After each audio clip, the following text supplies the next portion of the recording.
Hello everyone. A TV transmission tower has a height of 140 and height of receiving antenna is 40 meter.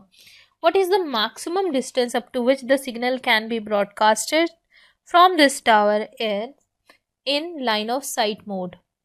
So if I write down the maximum distance up to which the signal can be broadcasted, so if I write down the D max, it is equals to under root of 2r, where r is the radius of the earth, into under root h t. So if you see the transmitter tower height and height of receiving antenna, so it is under root this. So you need to just put the value to get this distance, right? So I will write down the radius earth is 6400 kilometer, so it will be, so here I will write down it will be 140 plus under root of 40. So from here you can just solve this. It will be equals to, the maximum distance will be equals to 65 kilometer, and this will be the answer of this question. Now you can just check for the option A is the correct. Thank you. तो अपना question है an electromagnetic wave EM wave electric field E and magnetic field B are. तो options के according अपने को बताना है कि इलेक्ट्रिक फील्ड और मैग्नेटिक फील्ड कैसे होते हैं ईएम वेव में, mutually perpendicular to each other, bisect each other, both A and B क्या हो सकते हैं। तो इलेक्ट्रोमैग्नेटिक वेव कैसी होती है अपने पास, ऐसा कुछ होता है इलेक्ट्रोमैग्नेटिक वेव में। अगर वेव इस साइड प्रोपोगेट हो रही है, लेट्स सी ये वेव प्रोपोगेट हो रही है इस साइड, अब मैं बनाऊँ इसको, ये बना देते हैं, ये डायरेक्शन ऑफ वेव प्रोपोगेशन है। ओके, तो वेव प्रोपोगेशन डायरेक्शन में क्या होता है, इसके परपेंडिकुलर इलेक्ट्रिक फील्ड ऑसिलेट करता है, ऐसे इलेक्ट्रिक फील्ड होगा ऑसिलेट करेगा, ऐसी कुछ डायरेक्शन या इसका ऑसिलेशन होगा इलेक्ट्रिक फील्ड का। लेकिन इलेक्ट्रोमैग्नेटिक वेव का प्रोपोगेशन का डायरेक्शन होगा दिस डायरेक्शन। सिमिलरली जो मैग्नेटिक फील्ड होगा that is going to oscillate like perpendicular to electric field, ऐसा कुछ ऑसिलेट। तो मैग्नेटिक फील्ड ये इलेक्ट्रिक फील्ड है और मैग्नेटिक फील्ड ऐसे कुछ ऑसिलेट करेगा perpendicular to this, same sinusoidal form but perpendicular to this। ये डायरेक्शन होगी अपने पास प्रोपगेशन की। तो होता क्या है कि इलेक्ट्रिक फील्ड और मैग्नेटिक फील्ड एक दूसरे के परपेंडिकुलर, म्यूचुअली परपेंडिकुलर क्या करते हैं, ऑसिलेट करते हैं और बाइसेक्ट भी करते हैं। देखो यहाँ पे साथ में दोनों जीरो हो रहे हैं, साथ में मैक्सिमम हो रहे हैं, तो दोनों एक दूसरे को बाइसेक्ट भी करते हैं और साथ में ही ऑसिलेट करते हैं म्यूचुअली परपेंडिकुलर। तो ऑप्शन ए करेक्ट है, बी भी करेक्ट है, दैट्स वाई सी ऑप्शन अपना करेक्ट होगा। A and B both are correct. Let's say मैंने बोला इलेक्ट्रिक फील्ड ऐसा अपना वाई जे कैप में ऑसिलेट कर रहा है और ये जा रही है अपनी आई कैप में, तो मैग्नेटिक फील्ड जो ऑसिलेट करेगा वो होगा परपेंडिकुलर के कैप में ऑसिलेट करेगा, वो जेड एक्सिस का लॉन्ग ऑसिलेट करेगा। लेट्स से ये जेड एक्सिस है, ये अपनी वाई एक्सिस है and this is x axis. तो तीनों म्यूचुअली परपेंडिकुलर होते हैं, ऑसिलेशन एंड मैग्नेटिक फील्ड और electric field. An electromagnetic wave from air enters in a medium. The electric field E1, that is relation of electric field in air, and E vector, that is relation of electric field in medium. Okay, the medium is non-magnetic. Non-magnetic means the magnetic property of medium is similar to air. So we will consider mu r equal to 1.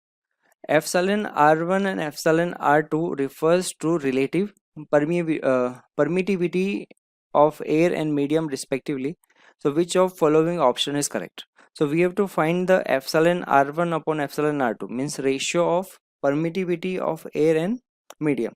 So let's start. So when light enters in other medium, the velocity of light changes. The velocity of light in any medium will be equal to V is equal to C upon N. N is refractive index of the medium, and the value of refractive index in form of relative permittivity and relative permeability, that is root of epsilon r mu r. Okay, given question, medium is non-magnetic means mu r is equal to 1. Okay, so in that condition V is inversely proportional to root of epsilon r, or we can say V square is proportional to inversely proportional to epsilon r.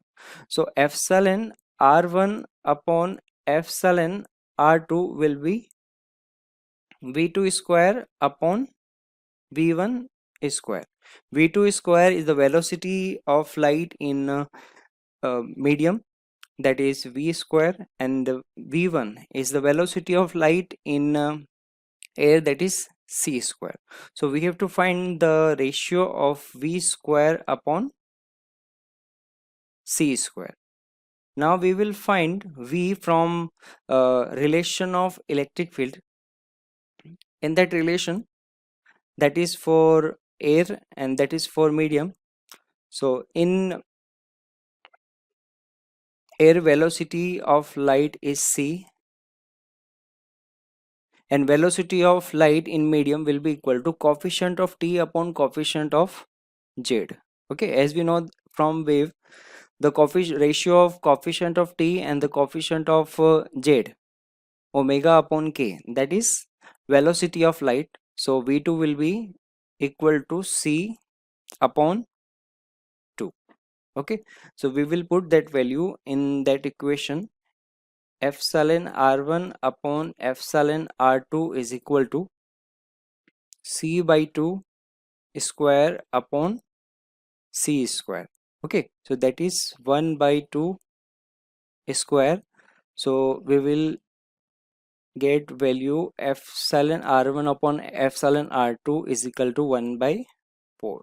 So that is correct answer, and the correct option is 4. Okay. So इस question में बोल रहा है a telephonic communication service is working at a carrier frequency of 10 gigahertz, only 10% of it is utilised for transmission.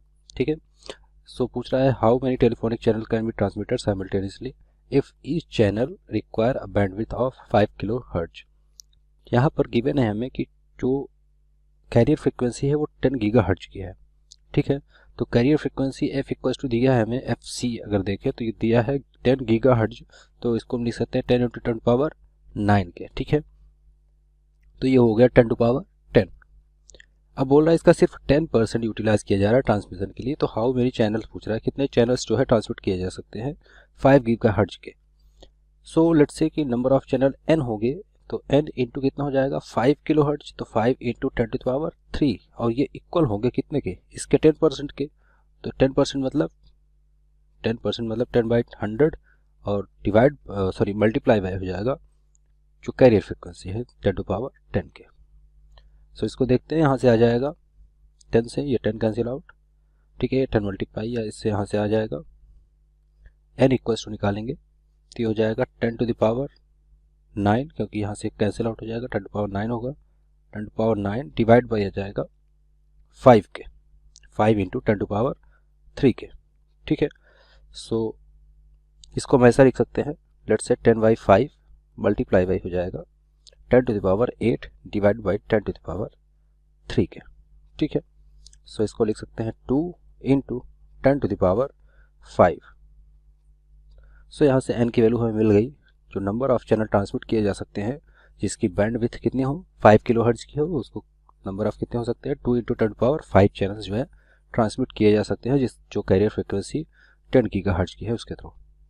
तो answer देख सकते हैं कि हमारा जो 4 नंबर ऑप्शन है इसके लिए 2 इंटू 10 पावर 5 यह राइट ऑप्शन होगा. ठीक है, इस क्वेश्चन में बोल रखा है जो एक सिग्नल है वो उसकी फ्रीक्वेंसी 5 किलोहर्ट्ज फ्रीक्वेंसी है. तो the signal of 5 kilohertz frequency is amplitude modulated on a carrier wave of frequency 2 megahertz.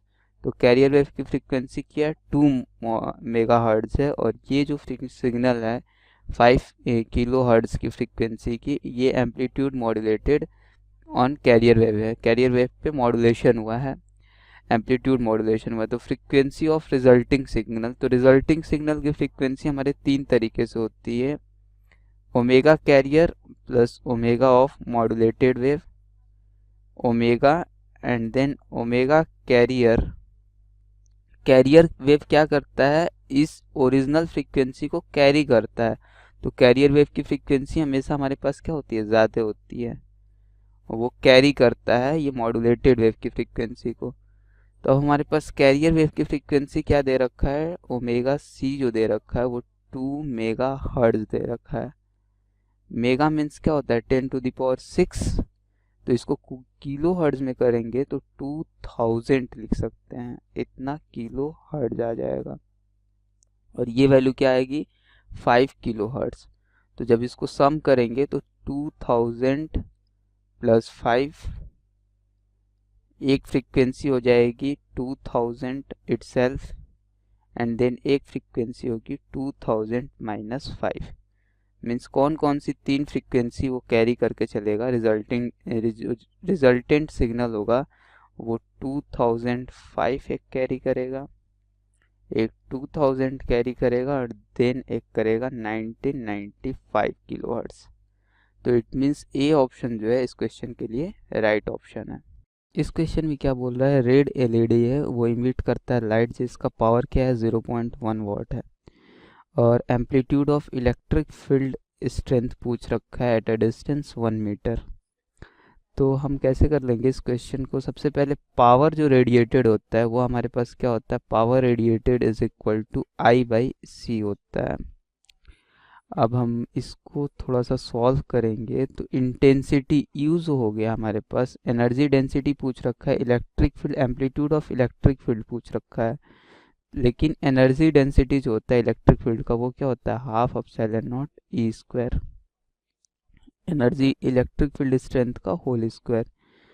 अब जो ये पावर रेडिएटेड है इसको हम क्या लिख सकते हैं, इसको लिख सकते हैं ये UV/C कर सकते हैं, तो यहाँ से P/4πr², ये इंटेंसिटी हो जाएगा, पावर पर यूनिट एरिया क्या हो जाएगा इंटेंसिटी, I/C ये भी एनर्जी रेडिएटेड आ जाएगा। UV को ऐसे भी लिखते हैं तो यहाँ UV लिखना चाहिए था, तो I को हम क्या लिख सकते हैं P/4πr² इंटू C तो ऑलरेडी यहाँ था, तो इसको हम इक्वेट कर देंगे, किससे इक्वेट कर देंगे P/4πr² इंटू C से। अब इन दोनों को इक्वेट करके इलेक्ट्रिक फील्ड स्ट्रेंथ कैलकुलेट कर लेंगे। E0² इक्वल टू क्या हो जाएगा 2P divided by 4πε0 R² E0 तो हमने यहाँ रखा है R² इंटू C। यहाँ से 2P की जो वैल्यू है वो कितनी है, पावर जो है वो कहते हैं 0.1 वाट है, तो 0.1 डिवाइडेड बाई 4πε1/4πε0 की वैल्यू क्या होती है 9 × 10⁹ देन R², R कितने डिस्टेंस पे चाहिए 1 मीटर, 1² 1 इंटू C की वैल्यू 3 × 10⁸। जब सॉल्व करेंगे देखो ये 0.1 है 10⁻⁻1, तो ये 10⁸ कैंसिल, 3 3 जा 9 मीन्स ये वैल्यू 6, यानी E0 की वैल्यू क्या आ जाएगी √6, ये वैल्यू होती है अराउंड 2.45 वोल्ट पर मीटर। तो ये जो इलेक्ट्रिक फील्ड आएगा हमारे पास वो 2.45, इट मीन्स जो डी ऑप्शन है वो क्या है राइट ऑप्शन है।